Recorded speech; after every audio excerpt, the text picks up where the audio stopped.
I'm really looking forward to Biomutant. We started the month of Resident Evil 8 and we're looking to see the month out with Biomutant. Here's an explanation trailer that's just dropped to explain the game a bit better for those of you that are a bit on the fence about it and don't know what's going on. So let's have a look.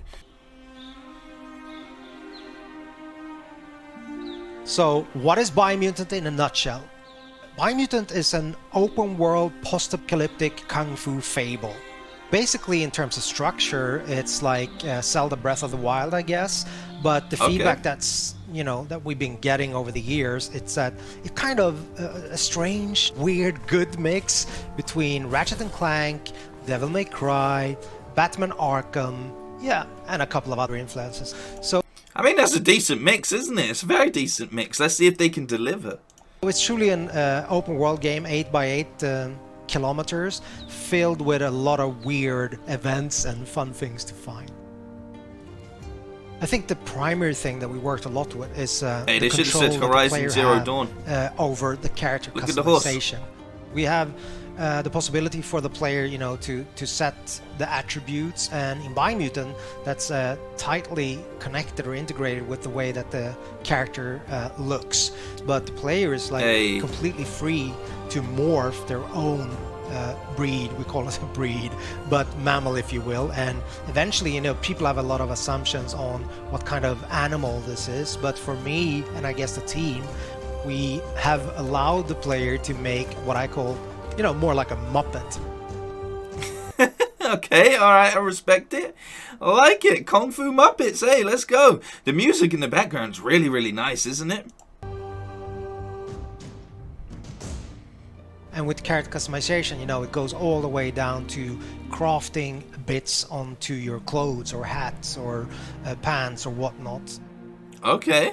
I guess the most important thing is the arsenal or the weapons. I mean, it's an action role-playing game, right? So we're focusing on the action parts of, the role-playing aspect. Each part that you can find for weapons and gear also comes with a material. Look at that gun loadout.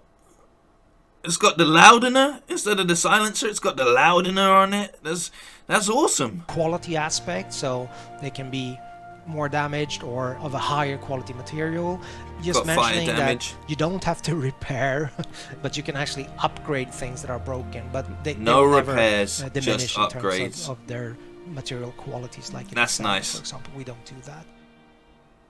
In the game, you have 6 different tribes, so they're all composed of, a leader, a Sifu, if you will. Hey, I'm looking forward to Sifu as well, but nice to know. That have mastered a specific Wang Fu combat style and trained his disciples in that. So these tribes are now in conflict. Basically, there are 3 tribes that have what we call a light aura. So basically a good karma, if you will, to paint it black and white. And there are 3 tribes that have a dark aura. Eventually, at the start of the game, you will find that you have to choose an ally. So one of these 6 tribes. Oh, do you want to go with the light side of the Force or the dark side of the Force? Make your decision now. Do it. As you move along or go further into the game, you're free at any time to change your allegiance. But at the start of the game, you choose one of these 2 tribes. And basically, at that point, the state of the world is represented by the huge tree that's at the heart of the 8x8 kilometer open world. Yggdrasil?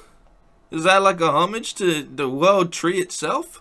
So it's a representation... The tree of life. Of the world either going under or the world surviving. So this is all tied to the tree of life. I like it. I really like the scenery as well, man. A light or a tribe, they want to save the world, so make sure that the tree survives. Okay. And also then uniting the other tribes. Whilst allying with dark or a tribe would mean the opposite. You want to destroy the world?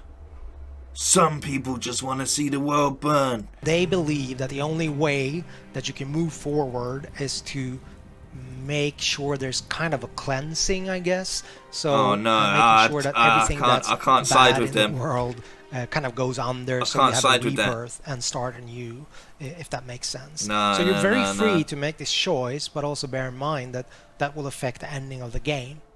No, I'm saving the world. I'm saving it. Obviously, game being called Biomutant has to have some form of mutations slash abilities, right? Yeah, of course. There's quite a wide range of them. We got Primarily, the we have bubble the boy. biomutations, so those are kind of more physical We got the One Piece hat going on in here. abilities, if you will. For example, you can spawn a mushroom in front of you. Hey. That has multiple uses. If I Hey. just use that one as an example in terms of creative freedom for you as a player, combining this jumping up on the mushroom with, Into let's an say, attack. just electricity shooting out from Oh my god, he's got force lightning. This must be one of the dark side powers. your fingers, like the Emperor in Star Wars, or once the character is airborne, like your enemy, just going up there, unleashing some other kind of strange abilities. I don't want to go into all of them. But Okay. the other aspect is the psi mutations. So those are more like your, X-Men style abilities, if you will. Yeah. Like, for example, levitate, which again can give you both exploration opportunities, but also then you can use it in combat I in like conjunction it. with other abilities, and obviously ranged combat. So that will give you an advantage, I guess. Yeah. You're wanting to keep on Look at the little hand. exploring the world because you're wondering what's going to be, around the next corner. And I guess the hope that we have as a group, as a team, is that that's going to be the unifying factor in terms of people playing the game and giving us feedback, that it's notable that the game has a soul or a vibe that is a little bit unique and special. That's my highest hope for the game, I guess. I still like everything I see about this game, big time. But I'm fully on board.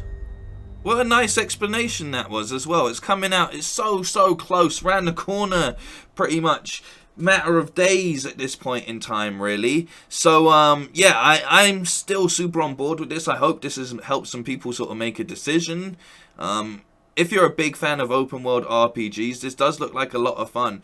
The one downside is it looks kind of beautiful, but a little bit dated. But other than that, I'm still massively on board with this, and I like the idea of just being like a little Kung Fu mammal Muppet thing. I think that's really fun. And I like the sort of world building that they've gone here, so I'm definitely going to be playing this. Let me know what you think about this one. Is it one you're going to buy? Are you going to wait? Are you going to leave a little bit of time, see what reviews and stuff are saying? Are you on board? Let me know. Other than that, take care of yourselves. I'm out.